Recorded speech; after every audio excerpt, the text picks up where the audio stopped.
Chapter 2. The Solar Disk of Destiny. The light faded. The shaking of the mountain slowly stopped. Snow drifted gently across the summit of Ausangate. Ayar Manco opened his eyes. The 7 warriors still stood before him, silent, watching, waiting. For a moment, nobody spoke. Then the tallest among them stepped forward. His armor shimmered like molten gold beneath the moonlight. A serpent-shaped crown rested upon his brow. He knelt. The others followed.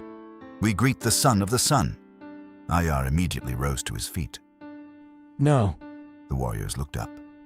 I am no king. I am no god. I am only Ayar Manco. The eldest warrior smiled. Humility, the first sign that Taita chose correctly. Ayar froze. You know Taita. The 7 exchanged glances. Then the eldest answered, We have served him for thousands of years.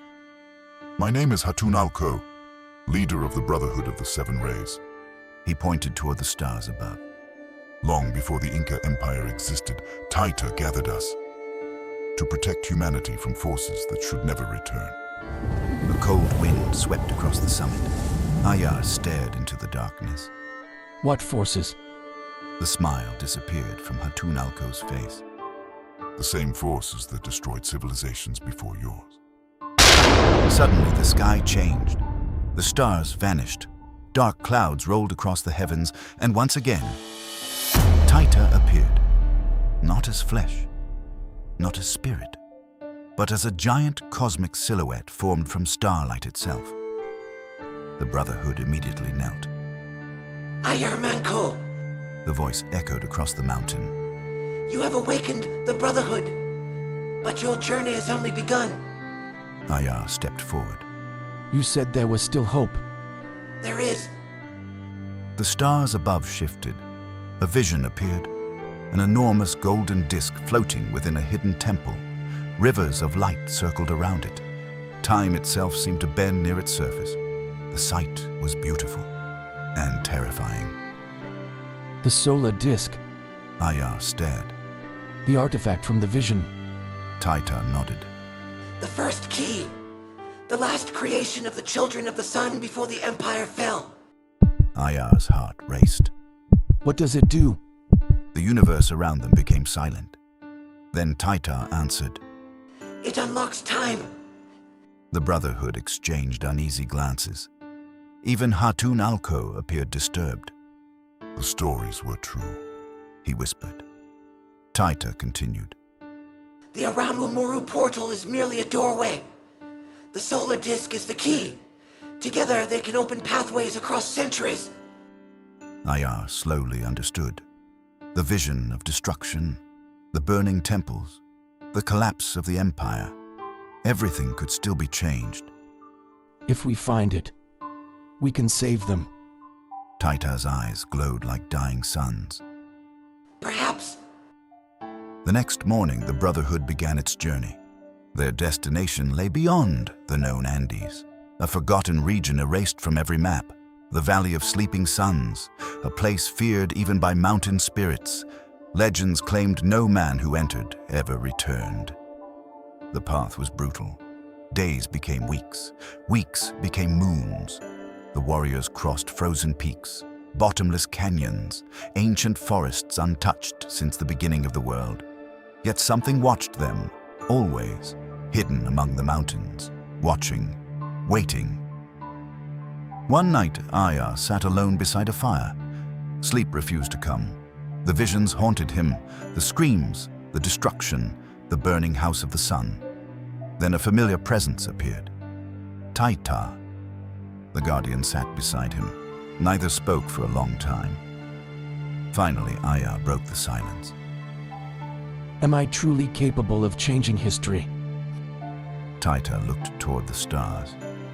Do you know why the condor flies higher than every other creature? Ayar shook his head. Because it never doubts its wings. The guardian smiled. You continue looking at the mountain when you should already be climbing it. Ayar laughed softly. For the first time since awakening, he felt hope. Several days later, they arrived.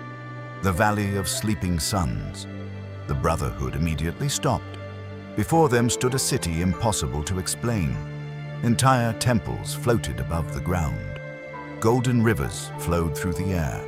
Massive stone structures drifted among the clouds, as though gravity itself had forgotten this place. Ayar stared in amazement. "What is this?" Hatunalko answered quietly. The First Empire. The words struck like thunder. The first, The warrior nodded. The civilization that existed before all others. Before the Inkas. Before history. The ruins glowed faintly beneath a purple sky, and at the center of the city stood an enormous temple.